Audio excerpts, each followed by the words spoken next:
Nine எளிதாகிய நம்பன் ஒன்று உண்டு iron மொழியாயிருந்து அங்கே படைக்கும் பயன் எளிதாம் பயணம் தெளிந்தேனே போக்கும் வரவும் புனிதன் அருள் புரிந்து.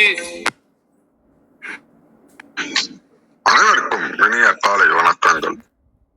ஓம் திருமூல திருவடிகள் போற்றி போற்றி. திருமந்திரம் 6ஆம் தந்திரம் 10வது அத்தியாயம் திருநீற்றில் இன்று நாம் 2வது பாடலாக 1666 சிந்திக்க உள்ளோம்.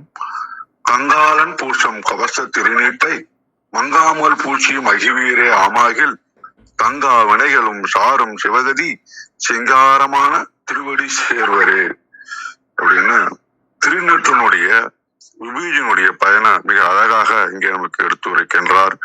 சிவன் பூசும் திருநீட்டை அதன் ஒளி கெடாமல் பூசி நிறைவு காணின் முன்வினைகள் எல்லாம் போகும், சிவகதியும் நமக்கு வந்தடியும், சிவனடியார் திருவடிகளையும் சென்று சேரலாம் அப்படின்றார்.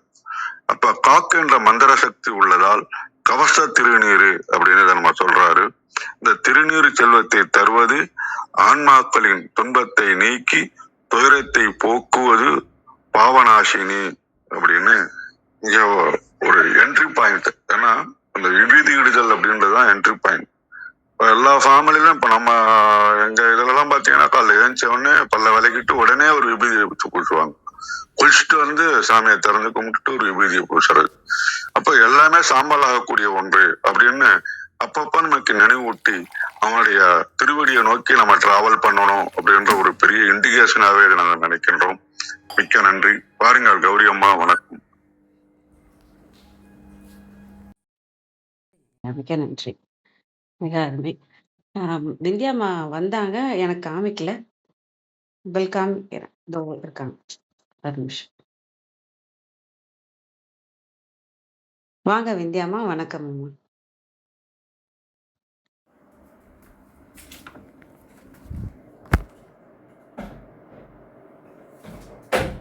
அனைவருக்கும் வணக்கம். ஓம் சிவசக்தி போற்றி, ஓம் திருமூலரே போற்றி. 1666வது திருமந்திரம். திருநீரு தெய்வீகம். கங்காளன் பூசும் கவச திருநீற்றை மங்காமல் பூசி மகிழ்வீரே ஆமாகில் தங்கா வினைகளும் சாரும் சிவகதி சிங்காரமான திருவடி சேர்வீரே. கங்காளன் ஊழி கூத்தாடும் சிவபெருமான் கையிலே கபாலமும் மண்டை ஓட்டும் ஆலைகளும் அணிந்து நடம் புரிவான். அவன் மேனியில் பூசப்பட்ட திருநீரு உயிர் காக்கும் கவசம் போன்றது. இப்படிப்பட்ட திருநீற்றை நீங்களும் அதன் ஒளி மங்காது குறையாது இருக்க அவ்வப்போது பூசிக் கொள்வீர்களேயானால் உங்களை ஒரு தீவினையும் வந்தடையாது. அல்லாமலும் நீங்கள் சிவப்பேறு அடையவும் இது உதவும். எனவே மனதுக்கு மகிழ்ச்சியும் காணும் கண்களுக்கு ஆனந்தமும் தரவல்ல திருநீற்றை பூசி இறைவன் திருவடி அடைவீர்களாக. கவசம் பாதுகாப்பு, மங்காமல் ஒளி குன்றாமல், தங்கா சேராது, சாரும் அடைவிக்கும், சிங்காரமான அழகான இனிமையான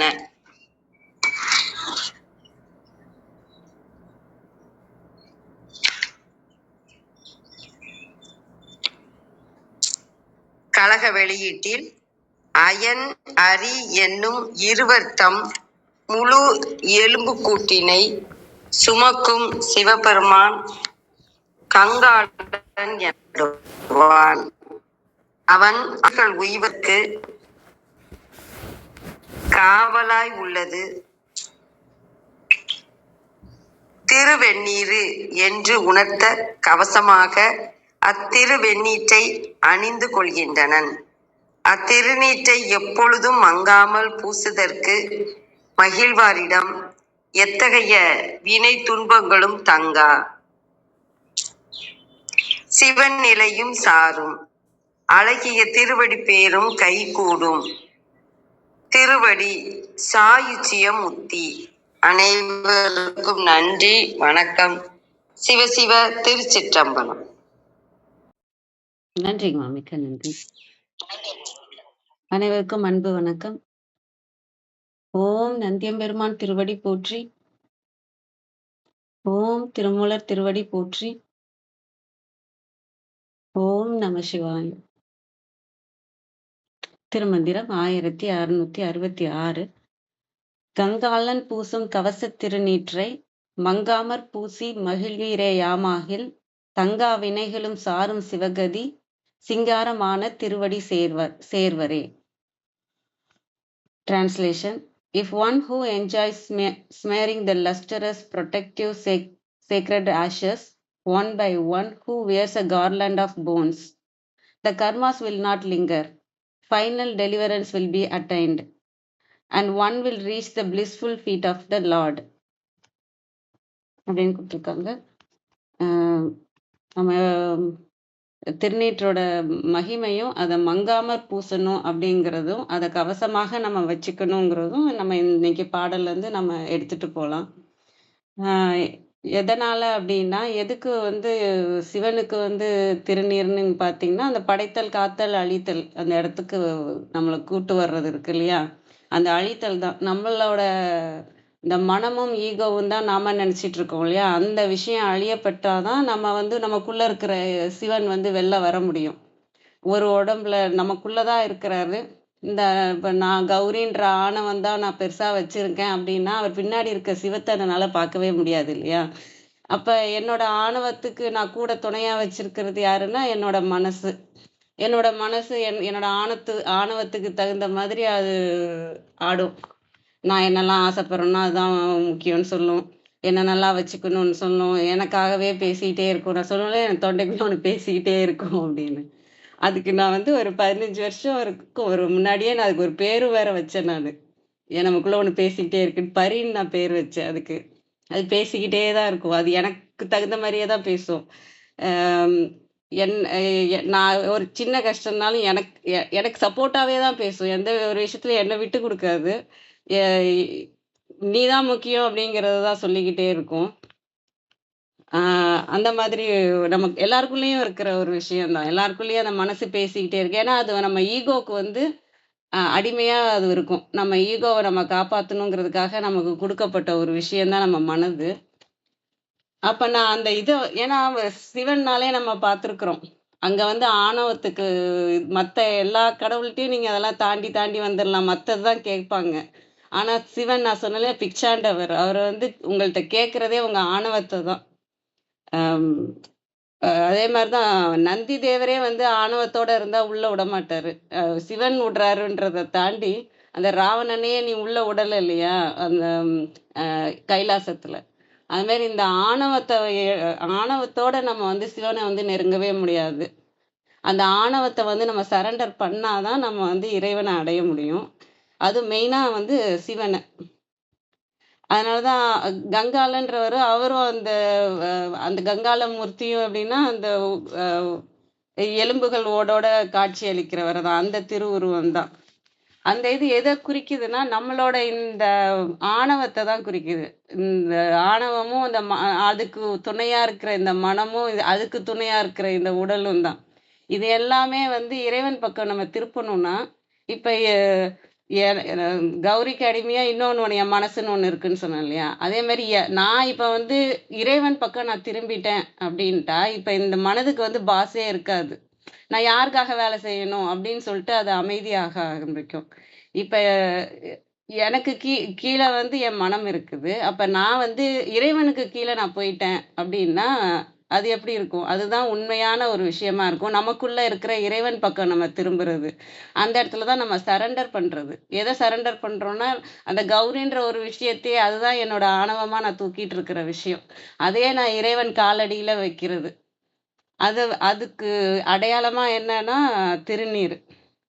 அதுதான் நமக்கு ஏன் அது கவசமாக இருக்கும் அப்படின்னா, வினைகள் வந்து சேராது. நான் வந்து இந்த கௌரின்ற அந்த ஆணவத்தையே நான் வந்து அங்க கொண்டு போய் சேர்த்துட்டேன்னா, என் மனசு வந்து இத செய்யி, அத செய்யின்னு எதையாவது ஒண்ணு சொல்லி என்னைய எதையாவது ஒரு வினைய செய்ய வைக்கும் இல்லையா? அந்த வினைய நான் செய்யாம இருக்க முடியும்.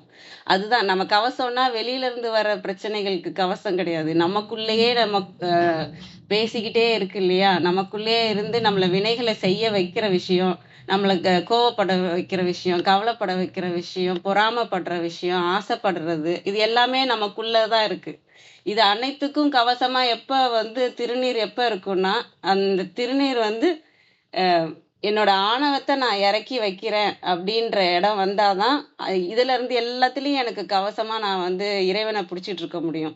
நான் அந்த இடத்துல இருந்து நான் இறைவன புடிக்கிறேன் அப்படின்னா, நான் ஆணவத்தோட தான் நான் இறைவன புடிக்கிறேன்னா, வினைகளும் பற்றிக் கொண்டே தான் இருக்கும். ஆசைகள் இருக்கும், பொறாமை இருக்கும், போட்டி இருக்கும். இப்படி எல்லாமே அந்த இடத்துல இருக்கும். அதனால நம்ம பூசும்போதும் நான் எப்படி சொல்றேன்னா, நம்ம சாம்பல் கௌரின்ற அந்த சாம்பலத்தான் நான் இறைவனுக்கு வந்து காணிக்கையா குடுக்குறேன். அந்த சாம்பல தான் நான் அந்த ஆக்ஞா சக்கரத்துக்குள்ள இருக்கிற சிவனுக்கு வந்து சரண்டர் பண்றேன். அ அதுதான் நான் வந்து அ திருநீர் அணியறதா பார்க்குறேன். அப்ப நம்ம திருநீர அணிஞ்சிருக்கிறோம் அப்படின்னாலே, இறைவனோட நான் சரண்டர் அடைஞ்சிருக்கிறோன்ற அந்த உணர்வு நமக்கு இருக்கணும். அதனால தான் மங்காமற் பூசி மகிழ்வீரே. மங்காமல்னா அதோட தன்மை, அதோட அருமைய தெரிஞ்சு, இப்ப நான் வேற ஏதோ எண்ணங்களோட அந்த ஆணவத்தோடயே நான் பூசுறேன். நான் தான் பெரிய ஆளுன்னு நெனச்சுக்கிட்டே நான் வந்து அ விபூதி ஏத்தி நான் பூசிட்டு இருக்கேன்னா, அதுக்கு அது மங்கிருச்சுன்னு தான் அர்த்தம் இல்லையா? அதுல மங்காமற் பூசணும்னா, அதுக்கு நான் முக்கியத்துவம் குடுக்கணும். அத நான் இறைவனுக்காக நான் அத சரண்டர் பண்ணியிருக்கேன்ற எண்ணத்துல எனக்குள்ள இறைவன் இருக்காரு இல்லையா? அந்த இறைவனுக்கு வந்து நான் வந்து அடிமையாக இருக்கிறேன். இனிமேல் அவர் அவர் பார்த்து நடத்துறது தான் அப்படின்னு சொல்லி நம்ம பூசும்போது, அதோட ஒளி வந்து அந்த இடத்திலேயே இருக்கும். ஏன்னா, அந்த தன்மையிலே நம்ம போகணுங்கிறதுக்காக. இப்ப நான் இந்த கௌரின்ற தன்மையில இருக்கும்போது என்ன ஆகும், என் மனசு என்ன சொல்லுதோ, இப்ப ஒரு விஷயம் யாராவது ஒண்ணு சொன்னாங்கன்னா, கவலையா, கஷ்டமா, கோவமா என்னமோ நடந்துட்டு இருக்கும். இதே இது நான் என்னோட ஆணவத்த வந்து நான் சரண்டர் பண்ணிட்டேன்னா, இறைவன் பேச ஆரம்பிச்சுருவாங்க. இறைவன் என்ன வழி நடத்த ஆரம்பிச்சுருவாங்க. ஏன்னா உள்ளுக்குள்ள தான் அவங்க தான் உள்ளுக்குள்ள இருக்கிறாங்க. அவங்க வழி நடத்துறதுல என்ன இருக்கும்? அன்பு இருக்கும், அமைதி இருக்கும். இந்த களங்கமான விஷயங்கள் எதுவுமே இருக்காது. நம்ம தூய்மையான இடத்துல இருந்து நம்மள வழிநடத்துவாங்க. நம்ம அங்க இல்லாமயே போகறதில்ல. நம்ம அவங்களோட கலந்துர்றது. அ நம்ம இல்லன்ற இது இருக்காது அங்க. அழியிறதுன்னா என்னன்னா, நம்ம இந்த உலகியல்ல இருந்து, இந்த மாயையில இருந்து, இந்த களங்கத்துல இருந்து நீங்கி, இறைவனோட கலந்துர்றது. அப்ப அவங்க வழி நடத்துனா எப்படி இருக்கும்? அந்த தூய்மையான ஒரு இடம் வந்து நம்மள வந்து வழிநடத்தி கூட்டு போகுதுன்னா எப்படி இருக்கும்? அது உண்மையான திருவடியா நம்ம போய் சேருவோம். அததான் இங்க வந்து சொல்றதா பார்க்கிறேன். மங்காமற் பூசி அதுக்கான மகத்துவத்த உணர்ந்து பூசணும். நான் வந்து அ அ பூசுறப்ப வந்து கழுத்துலயும் பூசும்போது நான் சொல்லுவேன் இல்லையா, உள்ளதான் பரி பேசிக்கிட்டே இருக்கும். அதுக்கும் பூசி விடுவேன். "நீ அமைதியா இரு தெய்வமே" அப்படின்ட்டு. அது ஏன்னா அது பேசிக்கிட்டே தான் இருக்கும். எதையாவது சொல்லிக்கிட்டே தான் இருக்கும். ஜட்ஜ் பண்ணிக்கிட்டே தான் இருக்கும். ஏதாவது ஒண்ணு பண்ணிக்கிட்டே தான் இருக்கும். அதனால மே நெத்தியில பூசுறது வந்து நம்ம இறைவன் இறைவா இது என்னோட சாம்பல் தான். அ என்னோட ஆணவத்தோட சாம்பல் தான் அது. அப்படின்னு சொல்லி அத வந்து காணிக்கையா குடுக்கிறதாவும், நம்ம இப்ப தொண்டையில பூசும்போது நம்ம உள்ளுக்குள்ள அமைதிய கொண்டு வரணும் அப்படிங்கிறதுக்காகவும், நம்ம இதுபடி அந்த ரூல்ஸ் படி 16 இடத்துல பூசுவாங்க. அ அந்த தீட்சையெல்லாம் வாங்கி நம்ம செய்றோம்னா, அது ஒவ்வொரு இதுக்கும் அவங்கவங்களோட உணர்வுக்கு தகுந்த மாரி ஆனா உணர்வோட அத நல்ல விஷயத்துக்காக நம்ம பயன்படுத்துறோன்ற அறிவோட பண்ணும்போது, நான் அத போட்டிருக்கேன் அப்டின்னா, நான் இறைவனோட சரணடைஞ்சு இருக்கிறேன். இப்ப என் ஆணவம் இங்க வேலை செய்யக்கூடாதுன்றது நமக்கு ஞாபகம் வச்சுக்கிட்டே இருக்க முடியும். நம்மட்ட இப்ப சரணடைஞ்சு தான் இருக்கிறோம். இங்க அப்படிங்கிற அந்த ஒரு உணர்வு நமக்குள்ள இருந்துகிட்டே இருக்கிறதுக்காகவும், நம்ம மன அமைதி பெறதுக்காகவும், நான் அன்புல தான் நிலைத்து நிற்கணும் அப்படின்னு நம்ம நமக்குள்ள சொல்லிக்கிறதுக்காகவும், நம்ம இத வந்து அ பயன்படுத்தணும். அதோட தன்மைக்கும், அதோட மகத்துவத்துக்கும் நம்ம அ எந்த களங்கமும் இல்லாதபடி நடந்துக்கணும். நம்ம போட்டுட்டு நம்ம கண்டத செய்யக்கூடாது. களங்கமான விஷயங்கள நம்ம செய்யக்கூடாது. அத போட்டுருக்கோம்னா, அந்த தன்மையிலே நம்ம இருக்கணும். ஏன்னா, அந்த ஃப்ரீக்வன்சி தான் வினைகள கொண்டு வருது இல்லையா? அன்பு ஃப்ரீக்வன்சில இருக்கும்போது வினைகளுக்கே வேலை இல்ல. தங்கா வினைகளும். நீங்க எப்ப இறைவனோட ஃப்ரீக்வன்சில அந்த அன்பு, அமைதி, சரணடைஞ்சு ஈகோவே இல்லைங்கிறப்ப எதுக்கு மனசு வேலை செய்ய போகுது? நானுன்னு ஒண்ணு இருக்கிறதுனால எனக்கு எனக்குன்னு நம்ம வேலை செய்யும். அப்புறம் அதுக்கு ஒரு ஒரு சொல்லிட்டு இருக்கோம். நம்ம அத போய் செஞ்சு வினைகள சேர்த்துக்கிறோம். எப்ப நம்ம சரணடைஞ்சிட்டோம்னாலே, அங்க கௌரின்னு ஒரு விஷயம் இல்ல, ஆன்மா தான் நம்மள வழி நடத்துது அப்படின்னாலே, அங்க வினைகள் சேர்றதுக்கே வழி இல்ல. அப்ப அந்த திருவடியே நம்ம பற்றிக்கொண்டே இருக்கும்போது என்ன அந்த அந்த சிவகதி தான். சிங்காரமான திருவடி சேர்வீரே. அந்த சிவகதி தான். நமக்கு இனி ம் இந்த இந்த இந்த கலகமான விஷயத்துல இருந்து நம்ம மீண்டு தூய்மையான ஒரு இடத்த வந்து புடிச்சுக்கிட்டே இருக்கோம். அந்ததோட சாம்பலா தான் நான் இத பார்க்கிறேன். சாம்பல்ங்கிறது இந்த ஆணவத்தோட சாம்பலா, இந்த நான் என்ற மனம் இப்படி நம்மளோட புத்தி நமக்கான அந்த 36 தத்துவங்களால ஆன ஒரு விஷயம் நமக்குள்ள வச்சுக்கிட்டு அதுக்காக போடுற ஆட்டம் இருக்கு இல்லையா? அந்த ஆட்டத்துக்கான சாம்பல வந்து இறைவனிடத்துல சமர்ப்பித்துட்டு அவங்க நம்மள வழி நடத்தணும்னு அவங்கள்ட்ட வேண்டிக்கிட்டு நம்ம பூசுறதாக இருக்கணும். அப்படி நம்ம அது பூசுனோம்னாலும், அதுதான் நமக்கு கவசமா இந்த மனதுல இருந்து ஏன்னா நம்ம அத சரணடைஞ்சிட்டோம் இல்லையா? அத சாம்பலாக்கி தான் இறைவன்ட்ட குடுத்துருக்குறோம். அப்ப அதனால அது நமக்கு கவசமாகவும் இருக்கும். மனதால வர பிரச்சனையும் இல்லாம இருக்கும். அதே சமயம் நம்ம அந்த உணர்விலே இறை உணர்விலேயே நம்ம இருக்கணும். அப்படிங்கிறதும் இன்னைக்கான பாடல்ல இருந்து நம்ம எடுத்துட்டு போலாம். அந்த திருநீறு அணிஞ்சிருக்கோம்னா, அதுக்குரிய தன்மையில தான் நம்ம இருக்கணும். அன்பு, அமைதி, ஞானத்தோட அந்த தன்மையில தான் இறை உணர்விலேயே இறைவனையே பற்றிக் கொண்ட உணர்வுல தான் நம்ம இருக்கணும். அந்த திருநீருக்கான மதிப்ப நம்ம குடுக்கணும். அத மங்காம பார்த்துக்கணும் அப்படிங்கிறதையும் நான் இதுல யோசிக்கிற விஷயம். அனைவருக்கும் நன்றி. வாங்க கிருத்திகாம்மா. வணக்கம் அம்மா.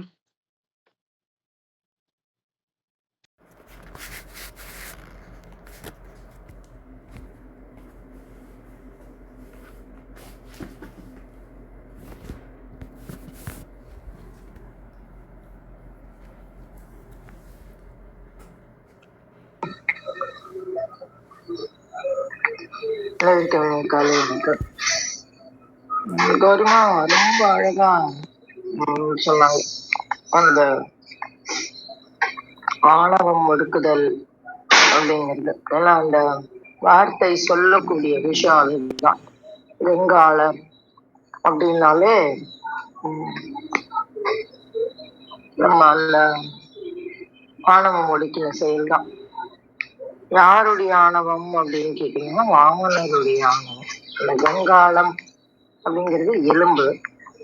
யாருடைய எலும்பை வந்து அவர் வந்து எலும்பை மாலையாக அணிந்தவர். வெங்காளர் அப்படின்னா எலும்பை மாலையாக அணிந்தவர். அதான் அடையாளம். பிச்சாடனருக்கும் இவருக்கும் இருக்கிற வித்தியாசம் என்ன அப்படின்னாக்க, பிச்சாடனரும் ஆணவத்தை அழிப்பதற்காக எடுத்த அவருடைய 64 திருமேனிகள்ல இறைவனுடைய 64 சிவனுடைய 64 திருமேனிகள்ல கங்காளர் பிச்சாடனர் 2 பேரும் கிட்டத்தட்ட ஒண்ணு போல இருப்பாங்க. ஆனா இதுல ஒரு சின்ன வித்தியாசம் என்னன்னா, இவருடைய உடலில் ஆடை இருக்கும், அவரோட உடல்ல ஆடை இருக்காது. பிச்சாடனருடைய உடல்ல ஆடை இருக்காது. மிச்சபடி 2 பேரும் ஒண்ணு போலதான் இருப்பாங்க. பிச்சை பாத்திரம் கையில இருக்கும். இதை வந்து எலும்பை மாலையாக அணிந்து தண்டமாக உபயோகம் பண்ணிருப்பார். யாருடைய எலும்பை தண்டமா வச்சிருப்பாருன்னா வாமனருடைய எலும்பை தண்டமாக வைத்திருப்பார் அப்படின்னு சொல்லுவாங்க. மாலை வந்து மகாபலியினுடைய எலும்பை வந்து அவர் மாலையாக அணிந்திருப்பார் அப்படின்னு சொல்லுவாங்க. இதெல்லாம் என்ன அப்படின்னாக்கா சம்ஹாரத்தை குறிக்கக்கூடியது. அதுதான் அந்த இடத்துல ரொம்ப முக்கியம். அப்போ அந்த சம்ஹாரம் எப்பொழுது நடக்கும் என்றால், ஆணவம் மிகும் பொழுது சம்ஹாரம் நடக்கும். இந்த கதை நமக்கு எல்லாருக்குமே தெரியும், அதனால அதுக்குள்ள போகல. ஆனா அதுல ரொம்ப முக்கியமான ஒரு விஷயம் இருக்கு.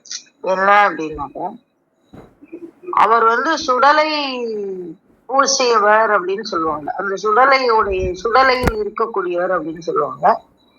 சுடலை மண் பூசியவர் அப்படின்னு சொல்லுவாங்க.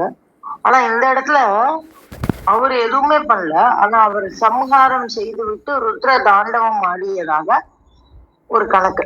அந்த அந்த சம்ஹார நேரத்துல அவர் வந்து எலும்பு மாலை அணிந்து அவர் ஆடியதாகவும், அப்பொழுது அவர் மேல் பூசிய பொடி, அதாவது அவருடைய அந்த இப்ப நம்ம நடந்து போய்கிட்டே இருக்கோம், அப்போ தூசி கிளம்பிக்கிட்டே இருக்குன்னா அந்த தூசி நம்ம மேல படியும் பார்த்திருக்கீங்களா? அந்த மாதிரி படிந்த நீரு அப்படின்னு சொல்லுவாங்க. அப்போ எங்க எலும்பு பூசி அந்த மாதிரி நடந்து போக முடியும் அப்படின்னா அது எதை சொல்லுது அப்படின்னாக்கா மயான பூமியை சொல்லுது. அதனாலதான் சுடலைன்னு சொன்னாங்க. அந்த பூமியை சொல்லுது. அப்ப அந்த பூமியில் இருந்து கிளம்பக்கூடியது. அப்போ அது எதை குறிக்கிறது அப்படின்னாக்க மொத்தமும் அடங்கக்கூடிய ருத்ரபூமி. அதுதான் அங்க உண்மையான ருத்ரபூமி. எல்லா உயிரினங்களும் அங்கதான் சரி சமமா இருக்கக்கூடிய ஒரு இடம். அப்ப அந்த இடத்துல ஆணவம் அடங்குதல் ஒரு பண்பு இருக்கு, அனைத்தும் சமம் என்று சொல்லக்கூடிய ஒரு பண்பு இருக்கு. இன்னொன்னு எலும்புக்கு ஒரு ஒரு தன்மை உண்டு. என்ன அப்படின்னா அது வந்து ஒளிரக்கூடிய அந்த அந்த நீங்க பாத்தீங்கன்னா ஒரு காலத்துல சொல்லுவாங்க, இப்ப அது எவ்வளவு உண்மைலாம் எனக்கு தெரியாது, ஆனா கரும்பினுடைய அந்த வெள்ளத்தினுடைய நிறம் போகி வெள்ளை கலர்ல மாறுறதுக்கு எலும்பு உபயோகம் பண்ணுவாங்கன்னு சொல்லுவாங்க. ஒரு நிற மாற்றத்தை தரக்கூடியது எலும்பினுடைய தன்மை அப்படின்னு சொல்லுவாங்க. சோ அந்த அந்த ஒரு பண்பு இருக்கு. அதுல எவ்வளவு உண்மை இருக்குன்னு அறிவியலாளர்கள் தான் சொல்லணும். ஆனால் பொதுவாக எலும்புக்கு ஒரு தன்மை இருக்கு. என்னன்னா அது ஒளியூட்டக்கூடியது. அந்த ஒளியூட்டக்கூடிய எலும்பினை அணிந்த இறைவன் அப்படிங்கிறதுக்காக தான் சொல்றாரு கங்காளன் பூசும் கவச திருநீற்றை அப்படின்றாரு. இப்ப நேற்றுக்கு நம்ம பார்த்தோம் அந்த அந்த திருநீருங்கிறது என்ன அப்படின்னா ஒளி அப்படின்னு பார்த்தோம். அப்போ அவரை வந்து ஒளியாக, அவர் மேல் ஒளியாக இருக்கக்கூடிய அந்த திருநீர், அதனாலதான் கவச திருநீர் அப்படின்னு ஒரு வார்த்தையை உபயோகம் பண்றாரு. மங்காமல் பூசி மகிழ்வீரே ஆமாகில் அப்படின்றாரு. இங்க பாருங்க, நம்ம வந்து என்னங்க நீங்க அவங்க திருநீர்னு சொல்லிட்டு இருக்காங்க, நீங்க மீண்டும் மீண்டும் ஒளின்னு சொல்லிட்டு இருக்கீங்க அப்படின்னா எதுதான் மங்கும்? ஒளிதான் மங்கும், திருநீர் மங்காது. அப்ப இந்த இடத்துல அவரு உபயோகம் பண்ற திருநீர் என்பது குறிப்பால் உணர்த்தப்படுவது எது அப்படின்னாக்க ஒளிதான். அதனாலதான் இங்க மீண்டும் சொல்றாரு மங்காமல் பூசி மகிழ்வீரே ஆமாகில் தங்கா வினைகளும் சாகும் அப்படின்றார். தங்கா வினைகள் அப்படின்னாக்க எந்த 3 வினைகளும் தங்கா வினைகளும் தங்கா அப்படின்னா என்ன? எந்த வினையும் தங்காது. 3 வினைகளை கொண்டு வந்திருக்கோம். ஆகாமியம், பிராராப்தியம், சஞ்சிதம் அப்படின்லாம் 3 வினை எடுத்துட்டு வந்திருக்கோம்ல. என்ன பண்ணாலும் வினை உண்டு. இந்த புக் அப்படி நகர்த்தி வைக்கிறோம்னாலும் அதுக்கு ஒரு வினை உண்டு. இந்த டம்ளரை எடுக்கிறோம்னாலும் ஒரு வினை உண்டு. அப்போ அதெல்லாம் சேர்ந்து சேர்ந்து சேர்ந்து நம்ம வினைகளின் கூடாரமாக இருக்கிறோம். ஆனா அது எதுவுமே தங்காது. அப்படின்னா என்ன? there is no remaining. அதனோட ரியாக்ஷனே கிடையாது. எல்லாம் அந்தந்த நேரத்துல அந்தந்த வேலை பண்றது, அவ்வளவுதான். எப்படி அடுப்பு பத்த வச்சா எரியுமோ அந்த மாதிரி அது அந்த வேலை, அவ்வளவுதான். அதுக்கு நோ ரியாக்ஷன். அப்போ எப்படி இருக்கும்னு பாருங்க. அந்த வேலைய முழு மனசோடு செய்யும் பொழுது, எப்படி செய்யும் பொழுது அப்படின்னா இத்தகைய கங்காளன் பூசக்கூடிய கவச திருநீரை அணிந்து செய்யும் பொழுது அப்படின்னும் நம்ம புரிஞ்சுக்கலாம். அந்த கங்காளன் என்ற வார்த்தையால் அவர் குறிப்பிடக்கூடிய அந்த ஆணவத்தை கடந்து கவச திருநீரு என்று சொல்வதன் மூலமாக ஒளி பொருந்திய அந்த சிவபெருமானின் திருவடிகளை பற்றி கொள்வதன் மூலம் நாம் ஒளியுடலை பெற்று அதன் மூலமாக அவருடைய பேரருளின் பார்ப்பட்டு நாம் வேலைகளை செய்யும் பொழுது அதான் சொல்றாரு மங்காமல் பூசி மகிழ்வீரே ஆமாகில். அந்த இடத்தோட நகர்றதே இல்லை. நம்ம அதே இடத்துல இறைவனுடைய திருவடியை பற்றி கொண்டே நாம் வேலைகளை செய்யும் பொழுது தங்கா வினைகளும் தங்கா. அது என்ன செஞ்சிடுமா?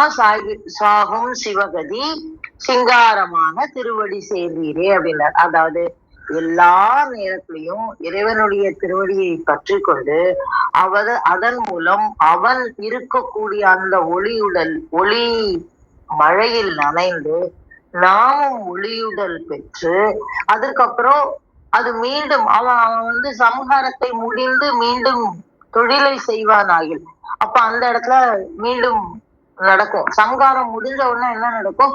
மீண்டும் அஷ்டகர்மம் தொடங்கும் இல்லைங்களா? அந்த அஷ்டகர்மம் அதாவது 8 தொழில் சொல்லுவாங்க இல்லையா? அந்த 8 தொழிலும் மீண்டும் தொடங்கும். அந்த 8 தொழிலும் தொடங்கும் பொழுது அவனுடைய தண்டமாக அவன் தண்டத்தை வைத்து செய்வது போல், அதாவது அந்த எலும்பை வைத்து அவன் 8 தொழிலும் செய்வது போல நம்ம என்ன பண்ணுவோம் அப்படின்னா அவனுடைய கையில் கருவியாக நீ என்ன பண்ண சொல்றீங்க அந்த வேலையை பண்றேன்னு நம்ம உட்கார்ந்துருக்கோம். அதுதான் சொல்லுவாங்க புனருற்பவ காலம் அப்படின்னு. புனர்னா மீண்டும், உற்பவ அப்படின்னா உற்பத்தி தோன்றக்கூடிய காலத்துல. அப்போ அந்த மீண்டும் அந்த யுகம் பிறக்கும் பொழுது ஒரு யுகம் முடிந்து மறு யுகம் பிறக்கும் பொழுது நாம அவனுடைய கையில கருவியா இருப்போம். அப்படின்னா என்ன அர்த்தம்? நம்ம வினையினால நம்ம எந்த பிறப்போ இறப்போ கிடையாது. அவன் நீ போய் வேலையை பண்ணிட்டு வான்னு சொன்னா வந்து பிறந்து அந்த வேலையை பண்ணிட்டு திருப்பி போவோம். அப்போ அந்த நிலைக்கு போறதுக்கு முன்னாடி இந்த உடலோடு நாம் எந்த நிலையை பற்றி கொள்ள வேண்டும் அப்படிங்கறதுதான் முக்கியம். அதுதான் இந்த கங்காளம்ங்கிற வார்த்தை, கவச திருநீரு அப்படிங்கிற ஒரு வார்த்தை, மங்காமல் அப்படிங்கிற ஒரு வார்த்தை. இதெல்லாம் வந்து சொல்லக்கூடிய குறிப்புகள் வந்து ரொம்ப ரொம்ப ஆழமானது. நான் எப்பவுமே சொல்லுவேன், முக்தி வேணுங்கிறது கூட நம்மளோட குறிக்கோள் கிடையாது. எதுதான் நம்ம குறிக்கோள்? இதுதான் நம்ம குறிக்கோள். அவருடைய திருவடியை பற்றி கொள்வது, அந்த அத்தகைய ஒளியுடலை பற்றி கொள்வது. அப்ப அந்த ஒளியுடல் பெறுவதற்கு உண்டான புற காரியங்கள் தான் இந்த திருநீர். நம்ம அதுக்காக திருநீரை பூச வேணும்னு சொல்லலாம். திருநீர் பூசணும், ஆனா பூசும் பொழுது அது வந்து புற காரணம். அகக்காரணம் என்ன அப்படின்னா அந்த திருநீற்றின் மூலமாக நாம் அடையக்கூடிய அந்த ஒளியுடல். அதுதான் இந்த இடத்துல மீண்டும் மீண்டும் திருமூலர் வந்து நமக்கு வலியுறுத்தி சொல்லுகிறார். ரொம்ப அற்புதமான ஒரு விஷயம். அப்போ அவருடைய கை கருவியாக நாம் மாற வேணும்னா என்ன பண்ணணும், அதுக்கு நம்ம எப்படி இருக்கணும் அப்படிங்கிற ஒரு விஷயத்த இந்த மந்திரம் நமக்கு சொல்லி தருகிறது. அதை உங்களோடு பகிர்ந்து இந்த கால வேளைக்கு சொல்லி என்னுடைய பகிர்தலை முடித்துக் கொள்கிறேன். நான் மிக்க நன்றி. அருமை, மிக அருமை. வேற யாரும் எதுவும் சொல்றீங்களா?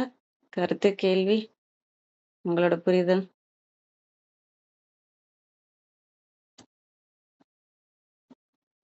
நிறைவு செஞ்சுக்கலாங்களா?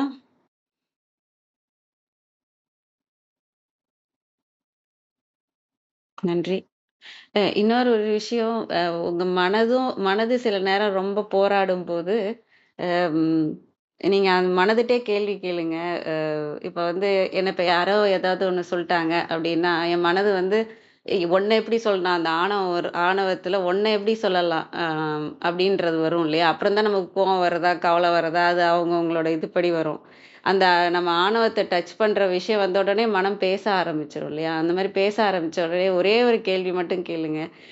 இறைவனை பிடிக்கிறது முக்கியமா இல்ல நான் இந்த விஷயத்துல இருக்கிறது முக்கியமா அப்படின்ட்டு, இந்த பிரச்சனையில இதோ மன உளைச்சல நான் இருக்கணுமா இல்ல வந்து இறைவன் பக்கம் திரும்புறது முக்கியமா அப்படின்றத ஒரு நிமிஷம் யோசிச்சீங்கன்னா நம்ம வந்து அந்த சைட்ல நிக்கிறதா முக்கியம்னு தெரிய வரும். அதுக்கான விஷயங்களை தான் நம்ம செய்யணும்ன்றது தெரிய வரும். நீ மனது பேசுறது பேசிட்டே இரு அப்படின்ட்டு நம்ம வந்து இறைவன் பக்கமே போயிட்டே இருக்கும்போது மனதை வெல்ல முடியும். எப்பயுமே அந்த இறைவனோட நினைப்பு இருக்கும்போது மனதையும் வெல்ல முடியும். நன்றி. டைம் இன்னும் ஒரு நிமிஷம் இருக்கு. யாராவது எது சொல்றதுனாலும் சொல்லலாம். நிறைவு செஞ்சுக்கலாம்.